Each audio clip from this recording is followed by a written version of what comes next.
Hello everyone, welcome to the last part of my Wishmaster series. In this video, I'm just going to reflect on a few of my observations. It shouldn't take too long. Then I think I will be done with Wishmaster. The first thing I want to talk about are the changes I might make to the story. I said right back at the beginning that I thought Wishmaster was flawless, and I stand by that. Yes, there are a few flaws, but some of those are subjective. And some of them you might not even notice. And the rest, you can and probably should just ignore. They're minor enough that don't let them bother you. On the other hand, I do want to talk about a couple of them. The first one, I didn't include in the retelling. I spared you from it. When the Djinn is pretending to be Professor Derleth, he boasts about crushing angels under his conquering feet. And I don't like that at all because it feels too biblical.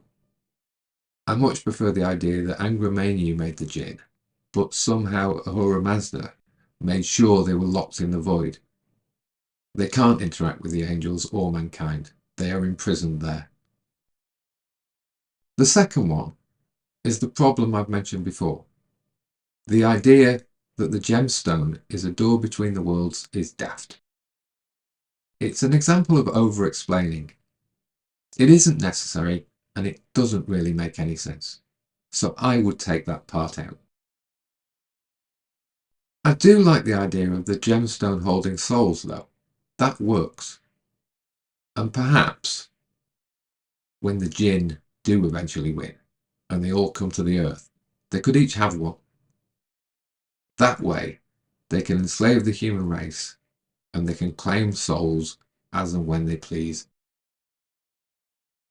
The next thing I want to talk about is unsung heroes. The sorcerer is only in Wishmaster for a few moments, but just like Alex, he defeats the Djinn. He's very much an unsung hero of the story. Back in real life, I was thinking the other day that directors and actors get a lot of credit, but the people working behind the scenes we rarely hear about. And I don't know why that is, but I think that Peter Atkins, the writer of Wishmaster, deserves a lot of credit. The plot is crazy, it definitely is, but the writing makes it all work. None of what's happening makes much sense, but it pays off so well. Some of the wishes are really clever, and some of the Djinn's lines are fantastic too. I especially like the way that the story eventually puts Alex in a no-win scenario. It brings everything together perfectly. Towards the end, I was having too much fun, and in addition to explicitly borrowing from The Incredible Hulk and from Prince, I added two other hidden references.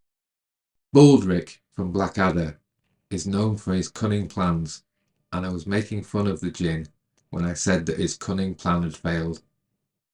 The Djinn was a fool for thinking he could beat Alex. That was never going to happen. Mr. Morden is a character from Babylon 5. In Babylon 5, Mr. Morden is a lot like the Wishmaster. He asks people what they want in order to see if they can be manipulated in some way. And just like the Wishmaster, he's only interested in helping himself and his associates. To conclude this video, I want to talk about one more alternative interpretation. I like the idea that Ahura Mazda has given the Djinn this one possibility to escape the void, because he knows that it will never work.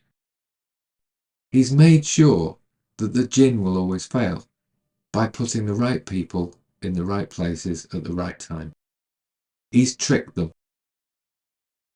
How he's able to do this is unclear, but that doesn't matter. Now, this idea neatly brings me back to a question of philosophy. The question is whether we have free will, or if everything in our universe is determined for us, just like in stories.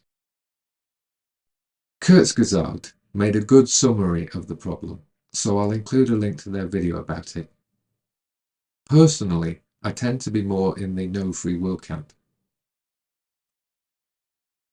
If you go away and watch the video, the next bit will make sense, because I'm going to talk about what they said in the video. In arguing for free will, Kierkegaard talk about emergence. But as they say, emergence isn't magic. And I noticed that they chose their words carefully when they said, the layers are also largely independent of each other. Emergent features only arise because the laws of nature allow them to. So for example, water is wet because its physical properties allow and maybe enable wetness to emerge. That said, I don't know if this means the laws of nature are incapable of enabling free will. It's a really interesting topic, but perhaps it's best not to think about it too much. Let me know what you think.